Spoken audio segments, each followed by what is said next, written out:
Amen. David dit, je suis dans la joie quand on me dit en la maison de l'Éternel. Amen. Et la maison de l'Éternel, ce n'est pas forcément les bâtiments, voyez-vous.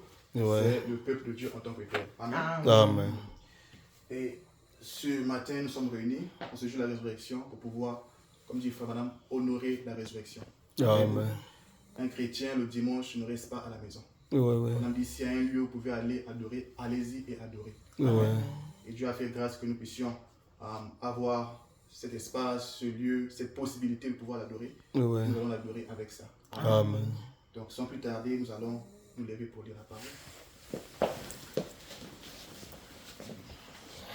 Pendant que nous le faisons, j'aimerais premièrement remercier le Seigneur Jésus-Christ, Ouais. la vie et la grâce qu'il nous accorde Ouais. d'être en vie.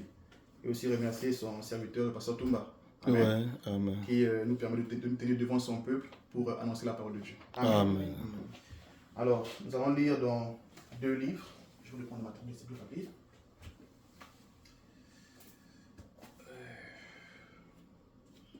Vous n'avez pas des Bibles?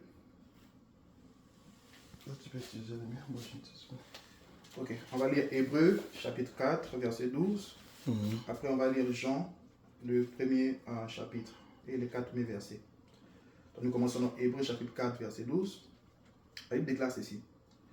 Car la parole de Dieu est vivante et efficace, plus tranchante qu'une épée quelconque à 2 tranchants, pénétrante jusqu'à partager âme et même, et esprit, jointure et moelle. Elle juge les sentiments et les pensées du cœur. Ouais. Nulle créature n'est cachée devant lui, mais tout est à nu et à découvert aux yeux de celui à qui nous devons rendre compte. Ouais.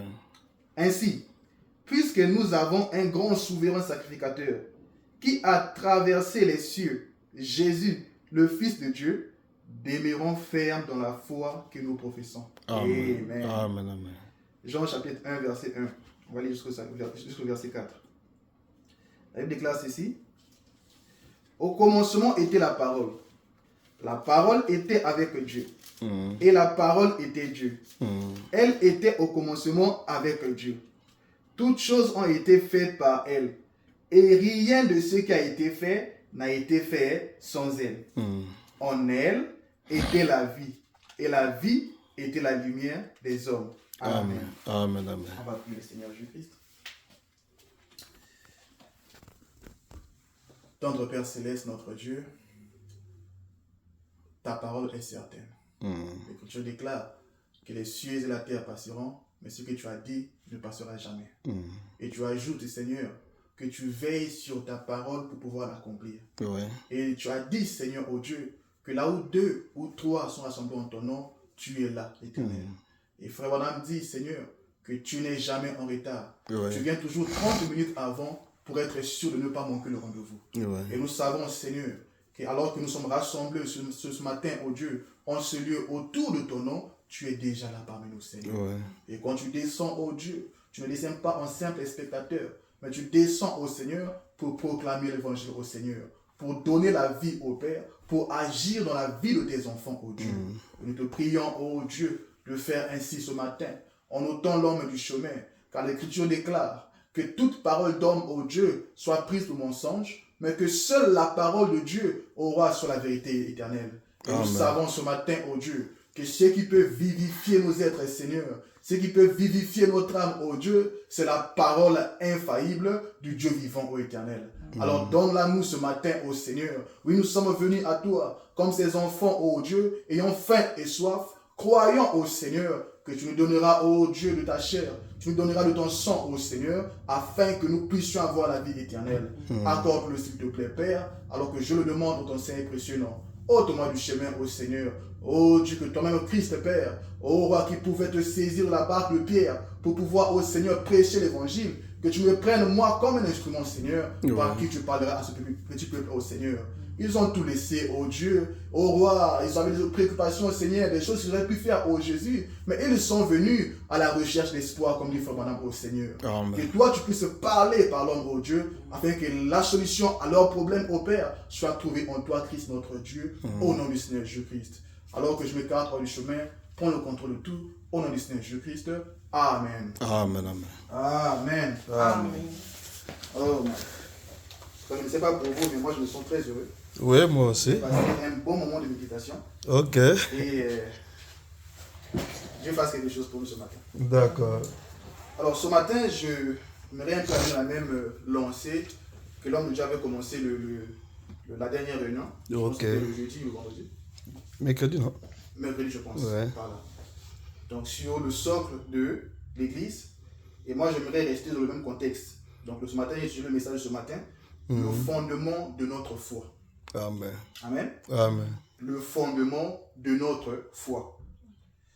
Et pour commencer, j'ai toujours dit qu'on ne peut pas parler d'un mot qu'on ne connaît pas. Qu'est-ce qu'un fondement? Le dictionnaire dit ceci, que le terme fondement désigne la base matérielle ou logique ou morale sur laquelle repose un édifice. Ouais. Donc un fondement est une base, une structure, quelque chose qui sert d'appui sur lequel on peut poser un bâtiment, un édifice, des idées par exemple. Voyez-vous? Si vous prenez l'exemple quand on construit une maison, on commence pas directement par mettre les chambres et ainsi de suite. On place d'abord ce qu'on appelle par le fondement, la base. Ouais. Voyez-vous? Une fois que la base est posée, alors à ce moment on peut poser la maison sur la base. Et les gens bâtissent plusieurs types de fondements. Comme on a dit, les gens ont plusieurs types de fondements. Ouais. Et en fonction du fondement que vous avez mis, cela déterminera la suite des choses. C'est ça. Regardez dans le livre de Matthieu 24. Jésus dit quoi? 24 ou 25, je ne me trompe pas. Jésus dit que non, il parle de deux maisons qui ont été bâties sur deux différents fondements. L'une a été bâtie sur le roc solide. Et l'autre maison a été bâtie sur le sable.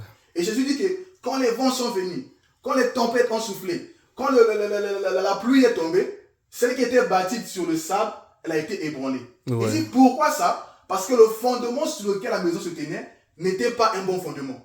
C'était un fondement fragile. Un fondement qui facilement pouvait être ébranlé. Donc le fondement sur lequel vous mettez votre maison, votre structure, votre vie, cela détermine quelle sera la suite de cela. Amen. Amen. Et frère Branham nous dira ceci dans le message. À qui irons-nous? Paragraphe 27. Il dit, je prends la partie qui nous intéresse. Il dit, beaucoup de gens bâtissent sur leur richesse. Ils essaient de travailler en considérant combien d'argent ils peuvent gagner. Ils disent, si moi, je ne peux pas dépenser cela, mes enfants après moi le feront. On dit, qu'est-ce que cela fait? Cela conduit à l'esclavage. Vous devenez esclave de l'argent. Il y a des gens qui ont fait de leur fondement l'argent. Lui, toute sa vie, c'est l'argent. Il ne vit que pour l'argent. Il se lève le matin, c'est l'argent à quoi il pense. Tout quand il marche toute la journée, c'est l'argent. Comment je peux faire pour multiplier l'argent? Comment je peux gagner plus d'argent? Comment je peux faire plus d'entreprises? Lui, sa vie, c'est l'argent. Donc, il court après l'argent. Il faut dire que quand vous faites ça, vous devenez esclave de l'argent. Donc, l'argent devient le socle ou le fondement sur lequel il a basé sa vie. Voyez-vous? D'autres personnes aussi, comme madame dit, je continue, paragraphe 28, il dit, je descends encore vers le bas, il dit, les jeunes filles et les jeunes garçons regardent aux vedettes de télévision, aux vedettes du cinéma, et ils essaient d'agir comme elles, de s'habiller comme elles. Ils les imitent. Donc il y a des gens, pour lui son fondement c'est quoi? C'est une vedette de cinéma. Quand je vois par exemple, je ne sais pas moi, pour les jeunes garçons, on va dire, les footballeurs comme les Cristiano par exemple, les Messi, pour les jeunes filles, ce sont des pop stars comme les Rihanna ou les Madonna, et ainsi de suite, je ne sais pas comment, qui sont là-bas. Donc quand les jeunes filles regardent à ces gens-là, faut pas dire, ils les imitent. Donc ils veulent comme être eux, comme eux ils sont, voyez-vous. Et ça fait que vous faites de votre fondement. Votre vie c'est quoi? Je veux être comme un tel. Je veux être comme Madonna. Mais je veux être comme Rihanna. Quand Rihanna s'habille un nouveau modèle, Toi, tu cours vite chercher ce modèle-là. Tu vois, qu'est-ce que tu as fait? Tu fais de cette star-là ton fondement. Et Frère dit, qu'est-ce que cela emmène? Il dit, qu'est-ce que cela fait? Cela conduit à une vie de ruine.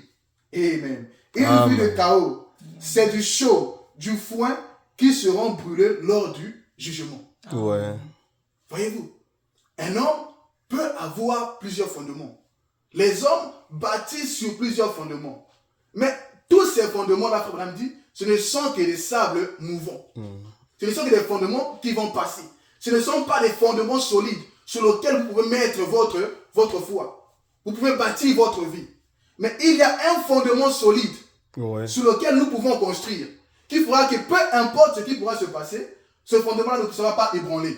Peu importe les situations qui peuvent se passer dans notre vie, ce fondement va tenir bon. Amen. Amen, amen. Et le prophète le dit ici, dans le message toujours, à qui irons-nous? Paragraphe 27, juste au début. Il dit, et la quatrième chose, c'est que Jésus est le seul fondement sûr et certain sur laquelle toute chose peut être bâtie. Amen. Amen. Il dit, c'est vrai, c'est la seule fondation sur laquelle on peut bâtir.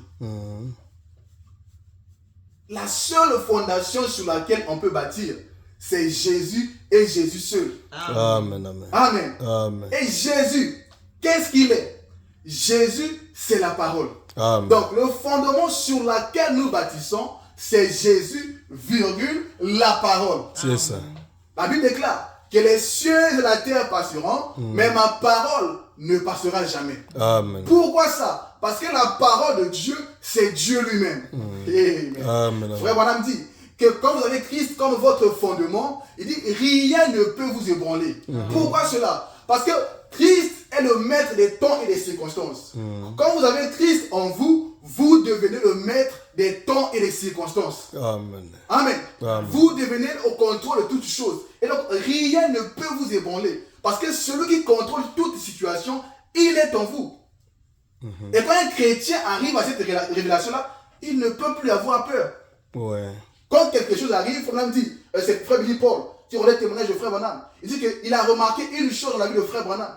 C'est qu'à chaque fois que quelque chose arrivait, Frère Branham ne paniquait jamais. C'est vrai. Il était toujours tranquille. Mais qu'est-ce qu'il faisait cela? Il avait fondé son fondement sur Christ. Il savait en qui il avait mis sa foi. Il savait que peu importe ce qui arrive, il n'y a rien qui peut m'arriver que Dieu le connaisse. Qu'il le connaissait avant la fondation du monde. Et la Bible ajoute, toutes choses concourent au bien de ceux qui aiment Dieu. Amen. Ta vie est sous le contrôle de Dieu. Il n'y a rien depuis ta naissance. La Bible déclare en Jérémie chapitre 1 que avant que tu ne sois né, avant que tu ne sois conçu, je t'avais déjà connu. Donc Dieu ne nous connaît pas aujourd'hui. Il ne nous connaît pas hier. Il nous connaît dès avant la fondation du monde. Amen. Amen. Amen. Amen. Donc avant que quelque chose ne t'arrive, ton Dieu est au contrôle. Et si ce Dieu-là est au toi, tu es au contrôle. C'est toi qui contrôles ce qui doit arriver. Amen. Amen. Amen. Alors pourquoi la peur? Pourquoi avoir peur? Les chrétiens, nous lamentons parce que nous ignorons ce que nous avons. On a dit que celui qui est en vous est plus grand que celui qui est dans le monde. Mais parce que nous ignorons, parce que nous négligeons, parce que nous lisons la Bible tous les jours, nous lisons le message, ces choses-là sont écrites dans le message. Mais malgré ça, on se retrouve dans des conditions où on oublie la vérité, ou bien on met de côté la vérité pour regarder aux circonstances qui sont devant nous. Frère Branham dit, ce ne sont que des vanités mensongères. Amen. Ce ne sont que des vanités mensongères. Jonas, Frère Branham dit, on l'a attrapé, on a fermé les mains et les pieds, on a jeté dans l'eau, un poisson est venu l'avaler. Et Frère Branham dit, remarquez, quand un poisson finit de manger, qu'est-ce qu'il fait? Il va au fond de la mer pour pouvoir faire reposer ses nageoires et digérer. Mais dans cette condition-là, Jonas a confessé que tout ce qui se passe dans ma vie, ce ne sont que des vanités mensongères. Pourquoi? Parce qu'il savait qu'il y a un Dieu dans les cieux. Amen. Un Dieu dans les cieux qui est au contrôle de sa vie. Et ce même Dieu, quand Jonas, dans sa situation, a crié à lui et qui a répondu à la prière de Jonas, il est aussi capable ce matin de répondre à ta prière. Amen. Je n'ai jamais cru, et je ne le croirai jamais. Partout où je vais, je le dis, que nous croyons en un Dieu de l'histoire. Jamais. Non. On a dit que si Dieu est un Dieu du passé, quel bon, à quoi il nous sert? Ouais. À quoi il nous sert? On a des situations aujourd'hui, on a des problèmes où on veut que Dieu rentre en action. Donc si Dieu était du passé, autant aller chez les féticheurs, Ouais. autant aller chez les marabouts chercher des solutions. Mais le Dieu que nous servons est un Dieu vivant. Amen. Et il te dit, n'aie pas peur. Amen. Enlève la peur. Ouais. La peur, c'est l'arme de Satan. Oui, c'est vrai. Quand tu as peur, ça veut dire que le diable te contrôle. Ouais. Ah oui. Tu es un fils de Dieu. Tu es une fille de Dieu. Amen. Dieu est en toi. Tu es au contrôle des situations. Amen. Ça ne sert pas de te lamenter tous les jours. Ouais, ouais. D'être les inquiétudes, les soucis. Toi, un fils du roi, une fille du roi. Et il me dit, soyez heureux. Il dit, je le répète, soyez heureux. Amen. Ça t'ajoute quoi? Tous les jours, tu es là, la main de la joue. Tu réfléchis, tu penses, tu pleures même parfois la nuit, pendant que les autres dorment, tu te réveilles, tu commences à pleurer. Après, au lendemain qui l'attend, tu ajoutes, il y a bien dit que non, qui d'entre vous peut ajouter une seule coudée à sa vie par les inquiétudes? Quand tu t'inquiètes, qu'est-ce que tu ajoutes à ta vie? La maladie, La maladie. Quand on dit que cela amènera quoi? Le cancer. le cancer. N'ayez pas peur. Amen. Vous êtes des filles et des filles de Dieu et vous avez fait de Christ, si véritablement vous avez fait de Christ votre fondement, vous êtes des maîtres des temps et des circonstances. Amen. Et le socle sur lequel nous basons notre foi, c'est quoi? C'est la parole. Frère Abraham le dit dans le message. Dieu se cache et se révèle dans la simplicité. Paragraphe 142. Il dit, car la foi est une ferme assurance des choses qu'on espère. Amen. Amen. Une démonstration de celles qu'on ne voit pas. Amen. On a écouté la bombe. Et la foi trouve son lieu de repos final.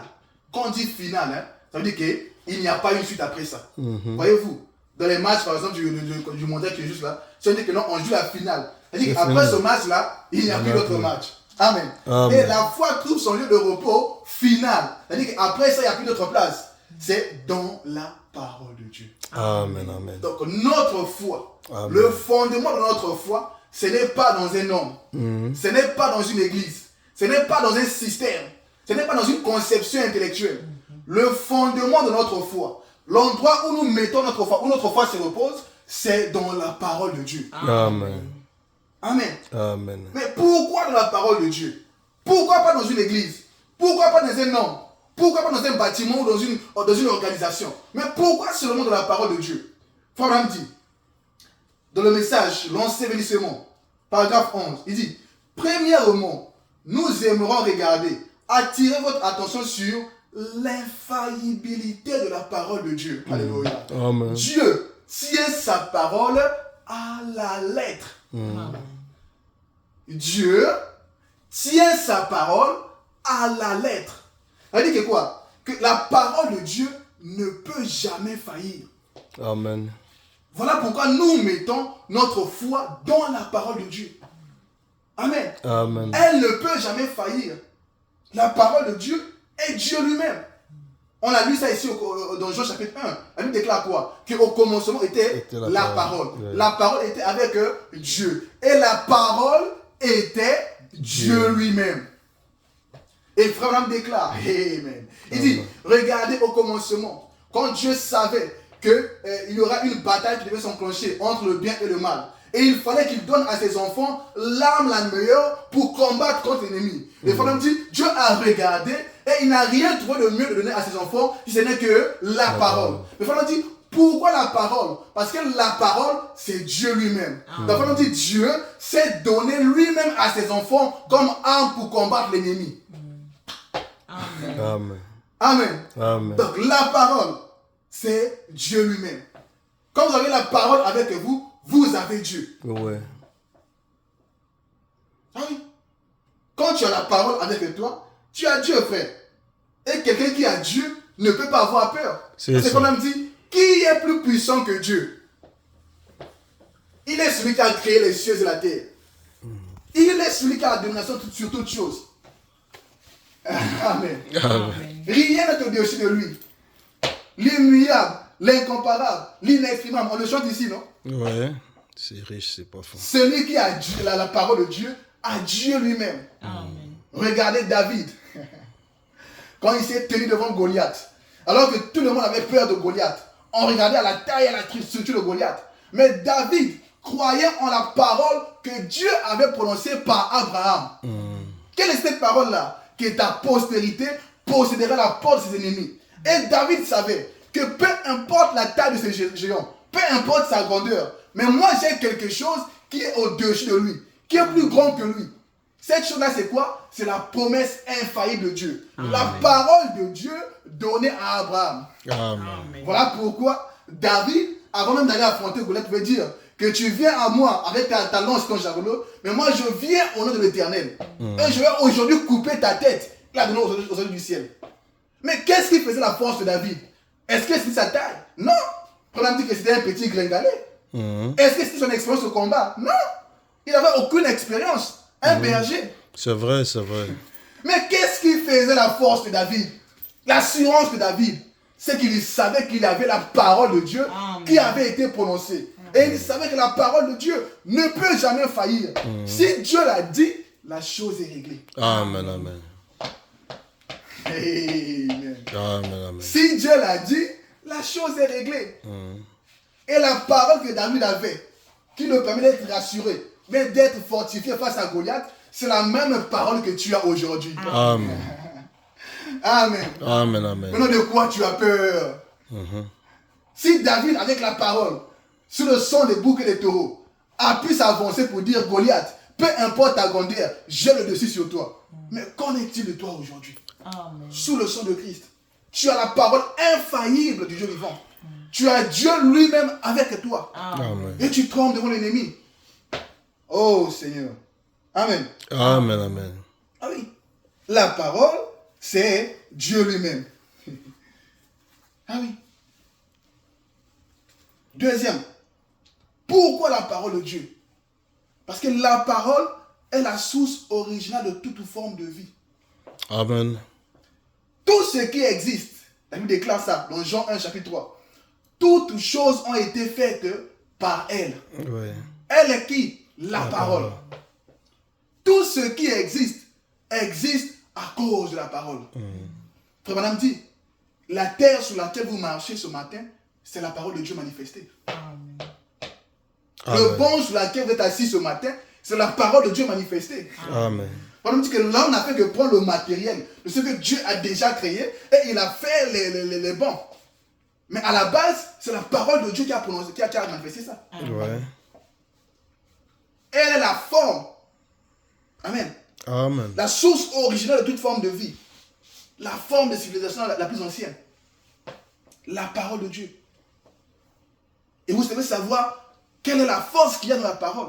Aujourd'hui, là, l'homme dit, dans nos églises et tout, partout ailleurs, chacun appelle la parole sa compréhension des Écritures. Non. Ah, voilà. Faut même dire, la parole, c'est quoi? C'est la pensée de Dieu exprimée.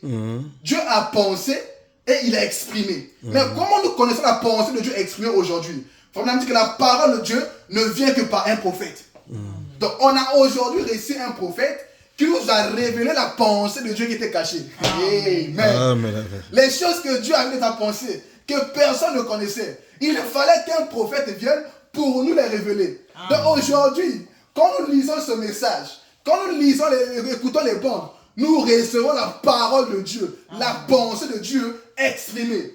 Donc par conséquent, c'est quoi la parole? C'est tout ce que Dieu a dit par son serviteur William Marion Branham. Amen, amen. Amen. C'est ça la parole. Ce n'est pas ce que quelqu'un a dit. Non, non, non, non. Frère, tu dis ça, oui, mais montre-moi l'écriture. Voilà, voilà. Je dois le voir dans la parole. Parce que mon âme a de la valeur. La Bible déclare, toute parole d'homme est prise sur que toute parole d'homme soit prise pour mensonge. Mais seule la parole de Dieu est la vérité. Je n'ai pas besoin d'explication, non. Donne-moi la parole. Qu'est-ce que dit la parole? Et aujourd'hui, les gens méprisent la parole. Ils veulent aller après les signes. Ils veulent aller après ceci, cela. Mais vous ne savez pas que ce qui emmène tous ces registres-là, c'est d'abord la parole. Regardez Israël, alléluia. Quand ils devaient traverser le Jourdain, la première chose qu'ils avaient mis devant, c'était quoi? C'était l'arche. Et l'arche, c'est quoi? C'est le type de la parole. Quand vous mettez la parole devant, les signes et les miracles vont suivre. Amen, amen. C'est ça. Amen. Oui, c'est ça qui fait la différence entre nous les pentecôtistes. Et ils sont après les signes. Et ils sont après les miracles. Mais nous cherchons premièrement la parole. Nous savons que dans la parole, il y a tout. Frère dit, la parole n'est pas vide de sens. La parole de Dieu, elle n'est pas vide de sens. Elle accomplira exactement ce qu'elle dit Dieu a dit qu'elle va accomplir. Frère dit que c'est une sémence. Amen. Il dit que si ce matin, Dieu a dit que quand je vais sortir là, quand je me réveille le matin, je dis que non, aujourd'hui il va pleuvoir. Qu'est-ce que je vais faire? Je vais me préparer en conséquence. Puisque Dieu a dit qu'il va pleuvoir. Et je sais que la parole de Dieu ne peut pas faillir. Qu'est-ce que je ferai? Je sortirai avec un parapluie. Pour le monde, je peux être un fou. Oh, mais regardez ce monsieur-là. Avec un grand soleil comme ça, il sort avec un parapluie. Mais je sais que Dieu a dit qu'il va pleuvoir. Je n'entends pas ce que le monde dit. Je ne regarde pas ce qu'il y a autour de moi, le soleil. Mais je sais que Dieu, quel être suprême au-dessus de tout, a dit qu'il allait pleuvoir. Par conséquent, je marche avec mon parapluie. Peu importe ce que le monde peut penser de moi, mais Dieu a parlé, pour moi c'est réglé. C'est ça la foi du chrétien, basée sur la parole de Dieu. Peu importe ce qui peut venir, Dieu a déjà dit. Le monde peut traiter de ceci. Regardez Abraham et Sarah. Dieu dit à un vieil homme et à une vieille femme que vous allez concevoir avoir un enfant. Ils ont attendu pendant 25 ans pour avoir la promesse. Pendant dit qu'Abraham pouvait chaque année aller chez le docteur. Dit, docteur, regardez un peu là, qu'est-ce qui se passe? Est-ce que c'est bon? Est-ce que c'est déjà en route?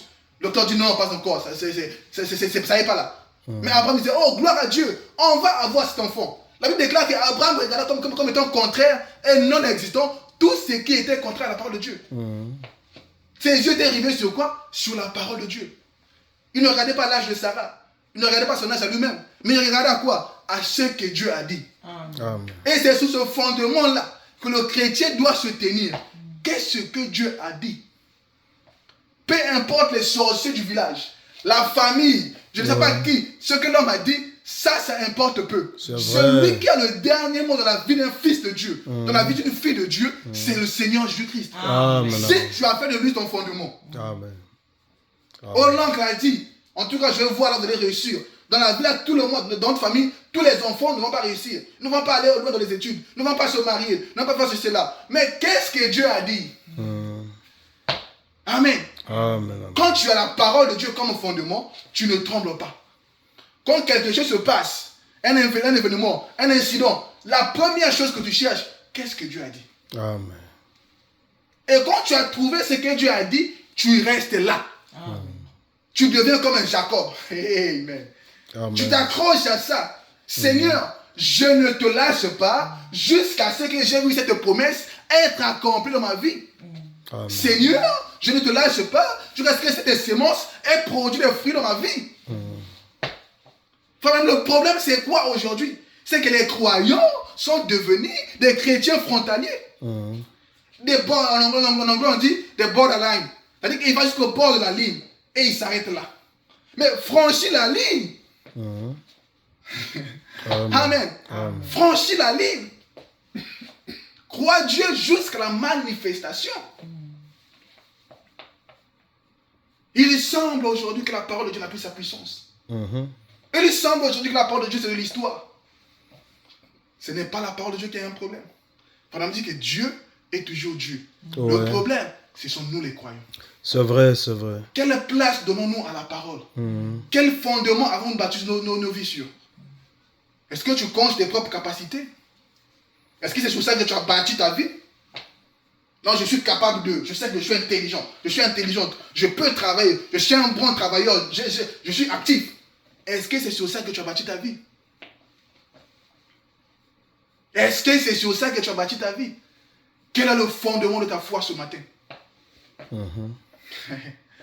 Quel est le fondement de ta foi ce matin? Amen. Voilà, on déclare. Aussi longtemps que vous pensez que vous pouvez faire quelque chose, Dieu n'a rien à voir là-dedans. Si tu penses que tu es capable, Dieu va te mettre à côté et te regarder. Parce que tu affirmes que par tes propres capacités, je peux faire. Mais quand tu peux reconnaître ta petitesse, reconnaître que tu n'es rien, reconnaître que c'est Dieu qui est au contrôle de ta vie, et lui donner la première place, il va rentrer en scène. Amen. Amen. Attends-toi à Dieu. Donne-lui la première place. Crois en lui. Et il faut dire que quand vous croyez en Dieu, Dieu va toujours éprouver votre foi. Amen. Il déclare que le diable compte ses troupes, mais Dieu pèse les siennes. Amen, amen. Amen. Hein? Dieu va te peser. Oui, Seigneur Jésus, je crois en toi. Gloire à Dieu. Mais est-ce que tu crois véritablement en moi? Regardez les 3 Hébreux. Ils ont tenu leur témoignage. Alors qu'ils étaient sur le point de se jeter dans la fournaise ardente, même jusqu'à la dernière minute, le roi demande, après que ceux qui les ont menés là sont tombés, est-ce que vous allez vous agenouiller et adorer la statuette? Ils disent, roi, même si on doit mourir aujourd'hui, on ne va pas s'agenouiller. Ils ont tenu bon jusqu'à la fin. Amen. Et c'est le genre de croyant que Dieu a besoin. Amen. Même à la dernière minute, quand tout espoir est perdu, quand il semble qu'il n'y a plus de solution, pendant un petit que non, c'est alors que Jésus vient. Amen, amen, c'est vrai. Même s'il semble qu'il n'y a plus d'espoir, Ouais. tout est perdu. On a tout essayé. Avancez Tous les toujours. recours ont été tentés, je ne sais pas quoi là. Mais à la dernière minute, Ouais. alors Jésus vient. Amen. Regardez les 3 Hébreux, quand ils étaient agités dans la fournaise ardente, alors qu'ils pensaient que c'était la fin, alors qu'ils pensaient que c'était la mort, qu'est-ce qui s'est passé? On a vu un 4e homme dans le feu. Amen. Amen. Amen. Et je peux te dire ce matin que ce 4e homme qui était là-bas avec Meshach, Shadrach, Abednego, il est encore capable aujourd'hui, dans ta situation, de rentrer en scène. Amen. Amen. Amen. Frère dit que le Dieu qui était dans l'histoire attend simplement que son peuple puisse l'invoquer aujourd'hui. Ouais. Tout ce que tu as à faire, c'est de crier à lui. Tout ce que tu as à faire, c'est de dire, Seigneur, sans toi, je ne peux rien. Amen. Amen. Ah oui. Le fondement de notre foi. Pas ce qu'un homme pense. Pas ce qu'une église dit. Pas ce qu'une organisation fait. Mais que dit la parole de Dieu? C'est ça notre absolu. Amen. Amen. L'absolu du chrétien, c'est la parole de Dieu. Et puis frère me dit que c'est quoi l'absolu? C'est la référence finale. Aujourd'hui, par exemple, moi et le révérend Francis Campbell en désaccord. Ah, dans la canisse, c'est ça, oui. Bon, tu mets la référence finale. Quand on met la référence finale, et ça à côté de Naïe, et ça à côté de Ngaï, dès que fois madame a parlé, nous tous on fait à vos ordres. Et on avance avec ça. Amen. Comme on dit, c'est comme dans un match de foot. Quand vous jouez le ballon, oh non, il y a faute. Oh non, il n'y a pas faute. Mais quand l'arbitre siffle, il dit qu'il y a faute. Même si moi je disais qu'il n'y a pas faute, qu'est-ce que je fais? Je m'aligne à ce que l'arbitre dit. Et c'est ça notre fondement. Quand l'absolu parle, quand la parole parle, sache que tu veux et que tu ne veuilles pas, que ça arrange tes intérêts, que ça n'arrange pas tes intérêts, tu t'alignes à ça. Amen. Il n'y a plus de débat, c'est fini.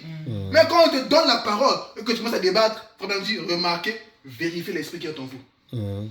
Parce que l'esprit de Dieu ne peut jamais régner la parole. Il faut dire que l'esprit, la parole c'est quoi? C'est la boussole de l'esprit. Amen. Amen. L'esprit suit la parole. Là où il y a la parole, c'est là où l'esprit va. Mais quand on te donne la parole, et quand tu commences à rejeter la parole, alors là, il y a un mauvais esprit quelque part. Quelque chose est rentré qui n'est pas correct. Parce que le fondement fondamental de notre foi, c'est la parole.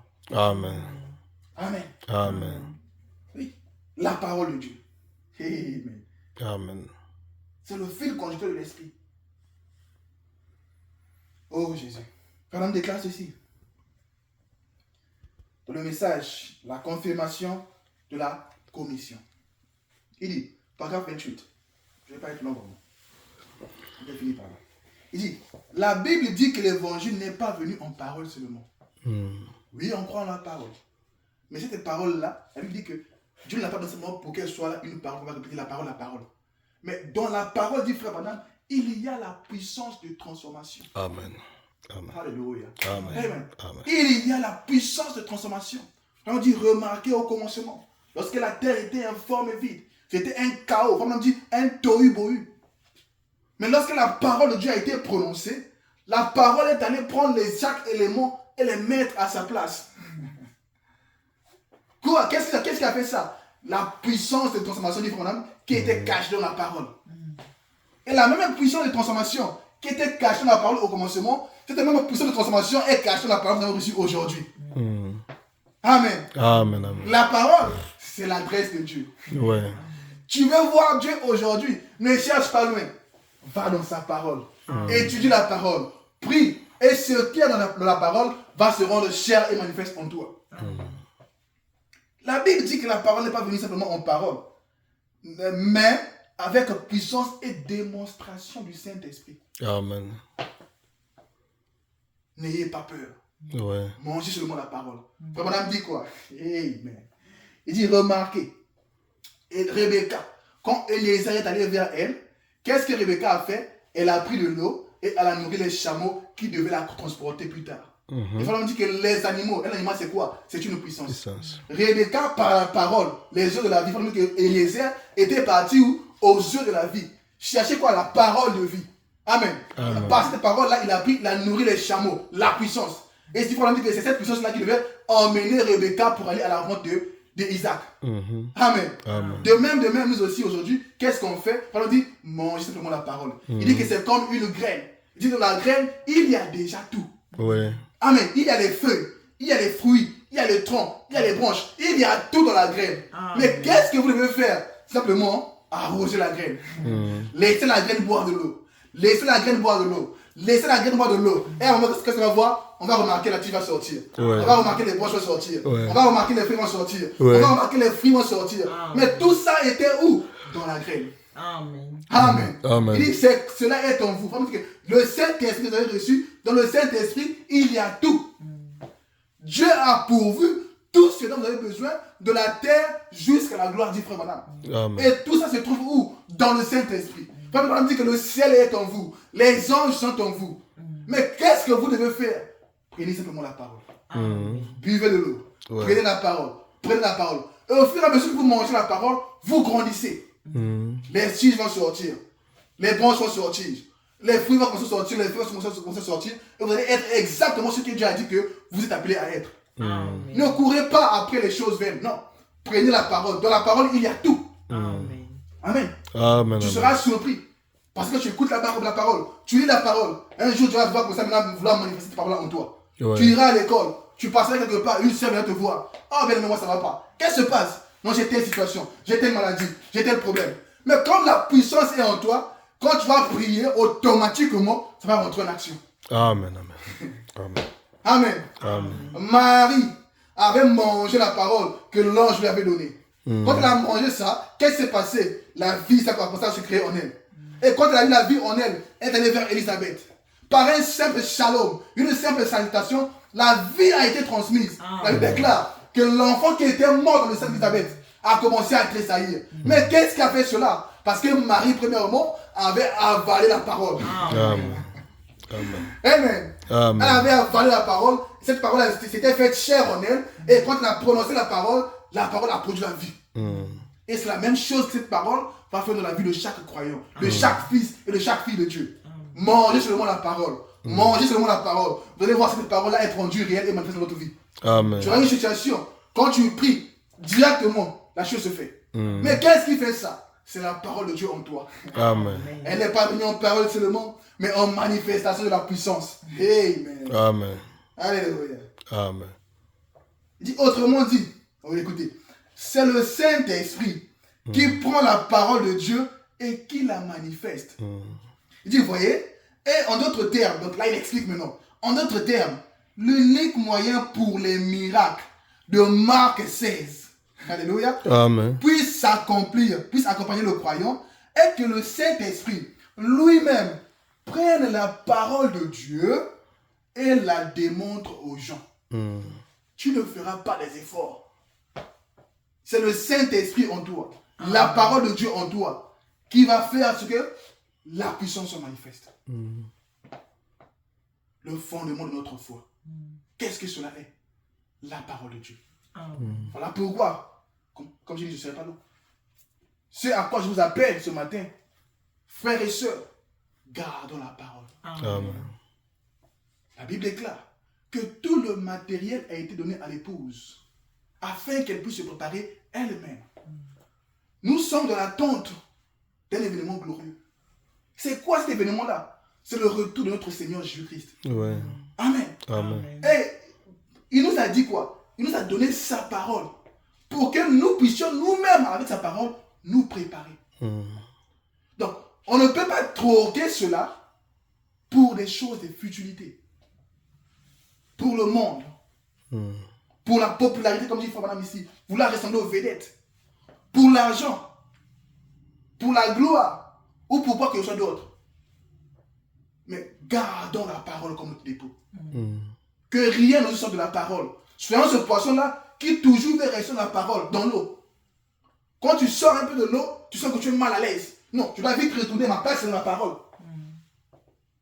La parole est notre absolu. Amen. C'est le fondement de notre foi. Amen. C'est mon message pour vous ce matin. Que Dieu vous bénisse. Amen. Amen. Ok. Le Seigneur bénisse son serviteur. Amen. Nous venons d'attendre la parole. Tout a été dit à la parole. En elle, il y a la vie. Maintenant, nous allons prendre la portion de prière. Nous avons vu que dans la parole, toute situation que nous avons, quand nous croyons à la parole de Dieu, nous avons la solution. Amen. Il faut seulement enlever la peur. C'est la peur qui nous rend des lâches. C'est presque la même chose. C'est la peur. Nous avons vu que lâche, c'est quelqu'un qui a peur. Mais quand on n'a pas peur, dans ma vie, j'ai constaté une chose. Chaque fois que j'enlève la peur, c'est la réussite. Mais quand j'ai la peur, j'échoue toujours. C'est ça ce que nous devons faire. Enlevons seulement la peur, nous allons voir la gloire de Dieu. Alors, nous allons chanter un cantique.